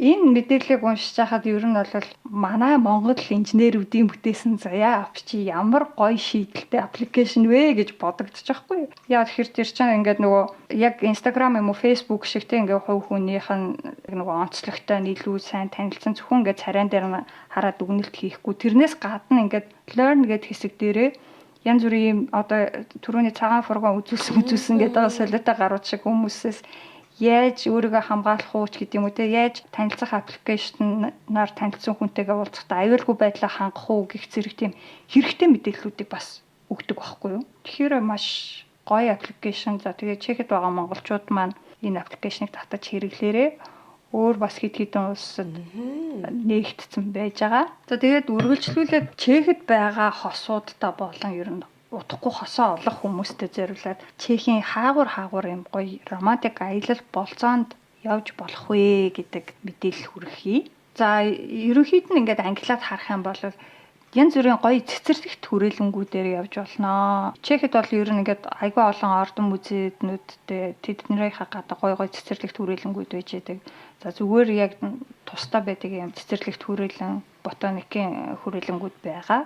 Gardens and Parks in Czech Republic гэл хайнгууд ингээд янз янзын мэдээллүүд гарч ирэн. Жишээлбэл бол энэ Welcome to Prague EU гэж сайтн дээр Gardens and Park гэдэг дээр нөгөө хамгийн алдартай гоё цэцэрлэгт хүрээлэнгүүдийн талаар мэдээллийг оруулсан байна. Энэ дээр жишээлхэн бол Прагт байдаг Wallenstein Garden, Lytna Park, Paradise Garden гэх мэт цэцэрлэгт хүрээлэнгүүд байж байгаа. За энээс гадна болохоор их сургуулиудын ботаникийн цэцэрлэгт хүрээлэнгүүдийг үзэж болно. Тэгээд бас жил бүрийн 100 6 дугаар сард нээлттэй цэцэрлэгт хүрээлэнгийн өдрүүд гэж болдог. Яг амралтын хагас бүтэнсээ өдөр болдог. За энэ жилийн хувьд бол энэ өдрүүд нь 6 дугаар сарын 10, 11-нд болно. За энэ өдрийн талаар мэдээллийг Wicked Отторшэний Захарад Цэг гэдэг энэ сайтаас авах боломжтой. За тэгээд эднийх болохоор яг өдөрлөг дөхөөд ирэхээр энэ жилийн хөтөлбөрт нь ямар цэцэрлэгт хүрээлэнгүүд оролцож байгааг харуулдаг байршилтай мэдээлэлтэй. Тэгээд тэндээсээ сонгоод та бүхэн очиж үзэж болно, үнэгүй үзэж болно. Бусад энгийн үед олон нийтийг оруулдаггүй хувийн эзэмшилт байдаг цэцэрлэгт хүрээлэн ч юм уу тийм цэцэрлэгт хүрээлэнгүүд хүртэл нээлттэй болдог. За цэцэрлэгт хүрээлэнгээс гадна тоглоомын парк юм уу, амтны хүрээлэн, аквариум зэрэг тийм сонирхолтой газар руу явж болно. Жишээ нь Pragt Matejska Boat гэдэг байж байгаа. Амтны хүрээлэн бол томоохон хотод байгаа. Прагийн амтны хүрээлэн, Брно, Цэлийн зэрэг амтны хүрээлэнд очиж болно. Бас янз бүрийн аквариумууд үзэж болно. Жишээ нь Svet Medusa гэдэг нөгөө юм цэлцэгнүр загасны аквариум Прагт байдаг юм билээ. Мэдээж голын эргээр юм уу эсвэл усан онгоцсон дээрх зоогийн газарт оройн хоол идэж болно. Ихэнх хотуудад бол яг нөгөө голоор нь явдаг усан онгоц байдаг те. Аялагчдад зориулсан гоё романтик аялал хийж болох газрууд гэх юм бол ямар нэг орд харш руу явж болно. Чех бол ер нь маш олон гоё орднуудтай царай муутай орднууд ч байгаа, гоё орднууд ч байгаа. За царай муутай орднууд нь бас дотроо гоё байж болно. Visit Czech Republic дээр энэ жилийн аяллаа үйлрлийн нээлтээр Чехийн томоохон орднууд ямар шинэ хөтөлбөрүүдийг танилцуулж байна вэ гэсэн мэдээллийг гаргасан байгаа юм л да. Жишээлхэн бол Прагийн ордон буюу Пражский хараад энэ жил шинэ хөтөлбөр танилцуулаад тэгээд тэрэнд нь нөгөө урд нь олон нийтэд нээлттэй байгаагүй зарим хэсгүүдийг нээж үзүүлнэ гэж бичсэн байгаа. Бусад зочдоос тусдаа илүү юм нэг VIP маягийн аялал хийх хүсэлтэй болвол захиалгаа өгөө тэгэж үзэж болно гэж байгаа. Хөтөчтэй бүр. ЮНЕСКОгийн дэлхийн өвд бүртгэлтэй Тэлч хотын ордом ч гэсэн урд нь хаалттай байдаг гэсэн зарим нэг хэсгүүдээ нээж үзүүлнэ гэсэн байна. За манай Пардубиц дэх Кунатице уулын ордон мөн л энэ жил өмнө нь хизээж олон нийтэд нээлттэй байгаагүй хойд хэсгээ анх удаага нээж үзүүлнэ гинэ. За тэгээд зочид тус ордны зойрны хэсгээс археологийн олдууруудыг үзэж сонирхох боломжтойгоос гадна ангийн зэвсэг бүхий Хүлэг баатрын танхим, ордны цамхаг зэргийг үзэх боломжтой. За энэ ордон маань яг ийм манай Пардубиц чи ер нь бол ийм хавтгай газар байхгүй юу? Тэгээд Кунатице хороо гэдэг нь болохоор нэг жоохон өндөр дуул гэдэг. Тэрийн орой дээр үүдэг цамхаг. За тэгээд энэ ордны цамхаг дээр гараад харах юм бол ер нь Пардубице хотыг тэр чигт нь харах боломжтой гэсэн үг. За тэгээд Кромерешийн ордон бол бас маш алдартай, маш том, дотроо үзэж харах юм ихтэй, олон танхимуудтай ордон гэдгээс гаднах цэцэрлэгт хүрээлэнд ЮНЕСКОд бүртгэлтэй үнэхээр гоё уран тансаг хийцтэй ийм ордон байгаа. Эдгээр олон бусад орднуудыг орж үзэж болно. Тэрнээс гадна бас спа таунуудаар явж болно тий. Нөгөө аршаан сувлын хотуудаар яг хавар болоод бас аршаан сувл улирал эхэлж байгаа. Тэгэнгүүт энэ нөгөө аршаан сувлын хотууд чинь шинэ улирал эхэллээгээд янз бүрийн гоё арга хэмжээнүүд зохион байгуулдаг. Тэрнээс гадна бас энэ жилийнхэн бас шинчилсэн хөтөлбөрийг гаргаж танилцуулдаг. Заавал яг нөгөө аршаанд нь хэвтэхгүй маа гэхэд зүгээр очиод үзэхэд иймэрхүү жижиг хотууд голцоо айгүй тийм хөөрхөн уран тансаг гизтэй барилгуудтай ер нь айгүй юм гоё романтик орчинтой байдаг те. Энэ жилийн хувьд аршаан сувлаараа хамгийн алдартай тооцогддог Карловы Варид аршаан сувлын үйлчилгээ үзүүлдэг Imperial Hotel гэж газар Бехер бас буюу нөгөө Бехеровканы орчинд байдаг олон янзын эмийн урамлыг хийсэн баанд орох үйлчилгээг танилцуулж байгаа гэж байна. Бехеровканд орох нь ёо Одоо нөгөө пи дарстай банд ордог гэсэн бол одоо бүр бехеровкатай банд орж болох нь шүү дээ. За тэгээд Лухачовицгийн Рашан сувлын хотод болохоор архитекторч Душан Юрковичийн Санспа гэдэг маш өвөрмөц барилга байдаг гинэ. За энэ барилгыг Душан Юркович болон Чехийн алдарт хөгжмийн зохиолч Леош Яначкийн музей болгон ашиглахаар болсон юм байна. Тэгэхээр тэр музейг нь үзэж болох юм байна. За тэгээд тэрнээс гадна Марианск, Лазне, Теплице, Подибради, Яхимо зэрэг Аршан сувлын хотуудаар очиж үзэх боломжтой. Ер нь бол Чехэд амьдарч байгаа хүний хувьд очиад үзэхэд 100 км-ийн дотор яваад очиад үзэх боломжтой Аршан сувлын хот бол зоолттой л байгаа даа. Мөн Сонинос подкасттай маань үргэлж хамт байдаг бүх сонсогч нартай баярлалаа. Лайк, шеэр, комментуудаа харамгүй илгээж дарж бичээрэй. Заяа аппликейшнээрээ заяаныхаа амттай уулзахаас гадна Сонинос подкастаа сонсоод лах юм бол танд Сонинос одон Чехийн болон Европын гой болзооны газруудыг үзэж харах бүхэл сонирхолтой мэдээллүүдийг дугаар болгон дээр хүргэж байгаа шүү. Тэгэхээр манай сувгийг дагаарай, лайклаараа бусдаагаа хуваалцаарай. За тэгээд Заяа аппликейшнээс заяаныхаа ханыг олоод эдгээр газрууд руу аялж үзцгээгээрэй. Зая. Товч мэдээллийнхаа дараагийн мэдээг хүргэе. Чехийн сургуулиудын хамгийн түгээмэл хоолны тухай мэдээлэл. Мэдээж Чехийн үндэсний гэмээр түгээмэл хоолнууд гол төлөв Чехийн дунд сургуулийн цайны газар байдаг. Гэхдээ сүүлийн үед цагаан хоол гэсэндээ аажмаар оруулж байгааг нь. Чехийн ерөнхий боловсролын бүх шатны 236 орчим сургуулийн 25,000 гаруй сурагчдад өдөр бүр үйлчлэгээ үзүүлдэг. Чехтэй хамгийн томд тооцогдох Премьерест хэмээх сургуулийн хоолны үйлчлэгээ үзүүлэгч компани сурагчдын хамгийн дуртай хоолны талаар судалгаа хийжээ. Судалгааны үр дүнд Чех хүүхдүүдийн хамгийн дуртай үндсэн хоол махгүй хоол, чихэрлэг хоол, шүлний чагсаалтыг гаргасан байна. Үндсэн хоолны хувьд свичкована, сметана буюу цэцгэдтэй соустай үхрийн мах. Үндсэн хоолны чагсаалтыг тэргүүлсэн энэхүү хоол нь хамгийн алдартай Чех үндэсний хоолуудын нэг бөгөөд сургуулийн сурагчдын дунд хамгийн дуртай үндсэн хоолоор шалгарсан байна. Үндсэн хоолны 2 дугаарт бичигдсэн хоол бол смажени филет, зэтамаве трески буюу бүрж шарсан сагамхай загас. Загасны мах нь уураг, омега зэрэг хүний биед нэг хэрэгцээтэй шимт хичээлээр баялаг боловч хүүхдүүд төдийлөн дурлаад байдаггүй. Харин бүрж шарсан тохиолдолд хүүхдүүд дуртаяа иддэг гин. За энэ бол үнэ. За 3 дугаарт нь бол гуржеци ржесик буюу дахианы махан шницэл, 4 дугаарт нь хамбурска кита буюу өтгөн соустай гахаан мах орсон байна. 5 дугаарт нь спагетти болонез. За шүлгийн хувьд гэх юм бол Зеленови Вивар Срежи буюу будатай ногоотой шүл 1-р байрт орсон бол 2-дугаарт Краховас Крутони буюу Вандой сухаартай шүл. 3-дугаарт нь Христкова буюу олон төрлийн шоштой шүл. 4-т нь Боркавас Вейци буюу жууцай өндөгтэй шүл. 5-дугаарт нь гуляшны шүл орсон байна. Махгүй хоолны төрөлт нь улаан лолын сүмстэй спагетти, ногоон гондны соустай чансан өндөг, смажени квитак буюу бүрж шарсан цэцэгт байцаа. 4-дугаарт нь брокколигоор хийсэн котлет. За 5-т нь эсэглэн сэвэг зарам, чансан өндөг, дарсан өргөст хэмээх орсон байна. Чихэрлэг хоолны хувьд ванилийн соустай дукат бов, за намуу цэцгийн үртэй гоймон, цэцгийн тас какаотой каш, жимстэй будааны бялуу, чангаанцтай мантун бууз. За харин амттны хувьд жимстэй йогурт тараг, хачиртай талах, гэрийн аргаар хийсэн термикс, чихэртэй тварог. За мөн бидний ярьдгаар өглөөний цайны холмог, жимс ногооны салат орсон байна. Сладке идло буюу чихэрлэг хоол гэдэг одоо нэг ванилийн соустай дукат боо моо энэ төр гэдэг шүү дээ. Тэд нар бол яг гадаад хүмүүс хараад ерөөсөө ягаад үндсэн хоолн дээр ингээд ийм десерт амттай өгöd байгаа юм бэ гэж айгүй хэлдэг.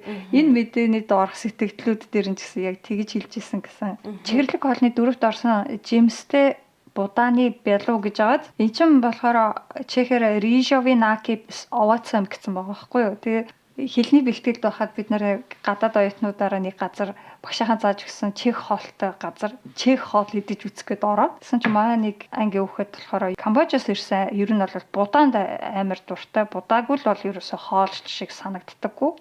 Тэгээ риши гэдэг чинь ерөөсө будаа гэд сурцсан байсан тохой. Тэгээ будаатай хоол ганцхан энэ байгаа юм байна гэд захиалсан чинь бялуу ирээд нас Джеймстэй бялуу. Тэгээ бөө уурал. Энэ чихэрлэг хоолнууд бол ер нь гадаадуудад их шок болдог юм шиг байгаа юм. Энэ мэдээг харж байхад манай хүүхдүүдийн хувьд одоо яг нэг сургууль цэцэрлэг дээр хоол идэж байгаа шүү дээ. Гэхдээ бас яг энэ нөгөө чех үндэсний хоолд бас тийм ч сайн тасахгүй байгаа. Энэ нөгөө нэг анзаархаар ингээ ялангуяа цэцэрлэгээс ингээ хүүхдүүдэд авахаар эцэг эхчүүд бүгдээ өдөр болгон хүүхдүүдээсээ өнөөдөр юу ийдсэн гэж асууд юм бэлээ эцэг эхчүүд нь. Тэгээд дандаа яг нөгөө хоолны менюг ингэж хардаг. Би болохоор ерөөсөө яг тэр тал дээр ингээ анзаардаггүй юм байна л да. Өнөөдөр юу ийдсэн гэж асуухаас илүү өнөөдөр хинтээ тоглосон, юу сурсан гэл тиймэрхүү л асуултаа хоорондоо ярьж байгаа штэ.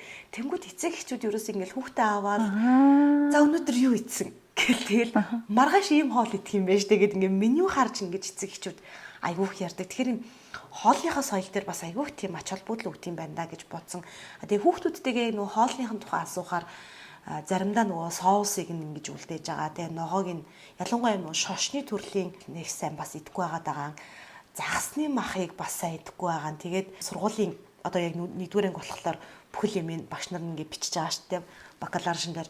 Тэгээ бичгтээ ингээд бага ангийн сурагчид нөгөө загасны махтай хоолыг ер нь ингээд айгу тийм голоод байна. Тэгээ идэхгүй байгаа даа. Та нар энэ загасны махны ач холбогдлыг гэртээ ингээд эцэг эхчүүд нь сайн тайлбарлаж ер нь одоо сургуулийн хоолн дээр жоох ач холбогдол өгөөрэй гэд ингээд эцэг эхчүүдэд санамж явуулсан байгаа байхгүй юу. Тэгэхээр бас нөгөө нэг аль болох тижээллэг тийм хоол хүнсээр хүүхдүүдтэй өхийг хичээж байгаа. Тэгээд заримдаа ингээд идэхгүй хаягдлыг гараад байгаа учраас энэ дээр нь бас ингээд анхааруулга бол бид нарт ирж ирсэн. Надад тэр нь бас айгүй гой санагдчихсан. Манай хүүхд чинь нэрээ энийг нь идээд энийг идэхгүй байгаа юм байна да гэж бас бодож байгаа юм. Судалгааг хийсэн газар хамгийн гол нь ийм судалгаа хийгээд яг ийм нөгөө эцэг эхчүүд айгүй асуудаг гэж штэ тий. Тэрнээ зориулаад ийм амталгаа хийлэгдэг гинэ. За энэ хоолнууд бол хүүхдүүдийн хамгийн дуртай иддэг хоолнууд юм а гэдэг ийм амталгааны жижигхэн юугаар порцоор гаргаж амталгаа хийлэгдэг гэсэн. За тийм мэдээлэл өргөжлүүлэхэд саяхан Чехийн нийгмийн эрүүл мэндийн үндэсний хүрээлэнгээс хийсэн шалгалтаар Чехийн 10 сургууль тутмын 9 нь хит их давстай хоолоор үйлчилж байна гэсэн дүгнэлт гарсан байна. Шалгалтыг 52,300 сурагчдад үйлчлэгээ үзүүлдэг 165 сургуулийн цайны газарт хийсэн ба үр дүнд нь тэдгээрийн 51% нь давс ихтэй, 38% нь хит их давстай хоолоор үйлчилж байна гэж гарчээ. Улсын эрүүл мэндийн байгууллагаас давс ихтэй хоол хүүхдэд өгснөр том болсон хойно давс хэтрүүлэн хэрэглэх хандлагатай болохоос гадна хэд тархалтын шалтгаан болно хэмээн анхааруулж байна.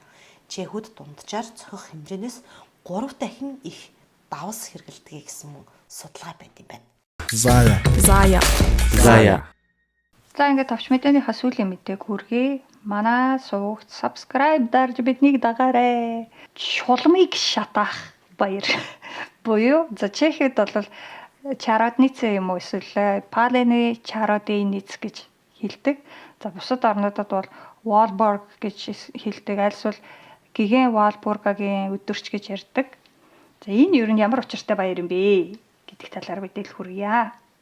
За одоогийн төв болон баруун Европын газар нутагт оршин тогтнож байсан Франкийн эзэнт гүрэнд 8 дугаар зууны үед Христийн шашныг түгээн дэлгэрүүлэх ажилд Англо-Саксоноос ирсэн номлогчид томоохон үүрэг гүйцэтгэж байсан гинэ. За тэдгээр номлогчдын нэг нь бол 710-аас 777 оны хооронд амьдарч байсан гигэн Wallburg юм. Wallburg-аг нас барснаас хойш бараг 100 жилийн дараа буюу 870 оны 5 дугаар сарын 1-нд түүнийг гигэнт нэр өргөмжилж шарлыг нь Хайденхаймаас Эйхштадт руу шилжүүлсэн байна. За түүнээс хойш энэ өдрийг гигэн Wallburg-гийн өдөр хэмээн нэрийдэж тэмдэглэдэг уламжлал Голланд, Герман, Чех, Словак, Швед, Литв, Латви, Финланд, Эстон зэрэг төв болон хойд Европын орнуудад тогтжээ. Гигэн Wallburg-г хортон шавьж, амтнаас хүнд халддаг галзуу өвчин, хөхүүл ханиалга зэрэг өвчнүүдтэй тэмцэж байснараа алдартай. Түгэрч зогсохгүй тэрээр шулмын шидийг хариулагч чадвартай гэсэн яриа байдаг. Wallburg-гийн өдрийг зохиолдуулан одоо хэрэн зарим шүтлэгтнүүд түүний бунхан руу даяан хийдэг гинэ. Мөн бунханы ойр орчмын хад чулуунаас юр бусын анагаах өвдөстэй тос гардаг гэж итгэдэг байна. Гэвч дээр дурдсан улсууд Валбургийн өдрийг шашны холбогдолтой баяр гэхээс илүүтэйгээр олон нийтийн дунд тогтсон уламжлалт баяр гэж үздэг байна. 4-р сарын 30-ны өдрийг хойд Европын орнуудад өвлийн төгсгөл, харин 5-р сарын 1-ийг хавар зууны уран цагийн эхлэл гэж үздэг учраас эдгээр өдрүүдэд олноороо цуглаж баярлан цэнгдэг уламжлалт тогтсон байна. Эдгээр өдрүүдэд хот тосгодын төв талбайд яармаг худалдаа, урлагийн тоглолт зэрэг олон сонирхолтой арга хэмжээ зохион байгуулагддаг. Хамгийн чухал бөгөөд сонирхолтой үйл ажиллагаа нь түүдэг гал асаах ёслол. Зарим газар жишээ нь Чехэд чөтгөр шулмын дүрстэй манууха хийж түүнийгээ түүдэг галдаа шатаадаг. Яагаад ийхүү түүдэг гал асаадаг талаар олон янзын тайлбар байдаг гэнэ. Жишээ нь 4-р сарын 30-нд өвлийн хүйтэн уйлрал дуусахтаа зэрэгцэн чөтгөр шулам зэрэг муу ёрын сүнс сүлдүүд идэвхждэг ба түүдэг гал тэднийг үргээж энгийн хүмүүсийг хамгаалдаг гэсэн домог мэт тайлбар байдаг юм байна. Өөр нэгэн тайлбар нь илүү ахуйн шинжтэй. 5-р сарын 1 болсноор дулаан цаг эхэлж байна гэж үзэж малчид өхөр малаа хашаа сарвчнаас нь гаргаж задгаа газар бэлчээдэг гэнэ. Ингэхдээ малаа араатан амьтнаас хамгаалах үүднээс түүдэг гал асаадаг гинэ. За ингээд Санаас подкаст маань энд хүрээд өндөрлөж байна. Сонсогч нарт маань бас хэрэгтэй бодовчтой олон мэдээллийг хүргэж чадсан гэдэгтээ бид хоёрын хувьд итгэлтэй байна. Тэгээд заяаныхаа амьттай уулзруулдаг заяа аппликейшнээ татаарай. Санаас подкастынхаа сувгийг лайк, шеэр хийхээ битгий мартаарай. Ингээд дараагийнхаа дугаараар иргэд олцгаая. Баяр таа. Баяр таа.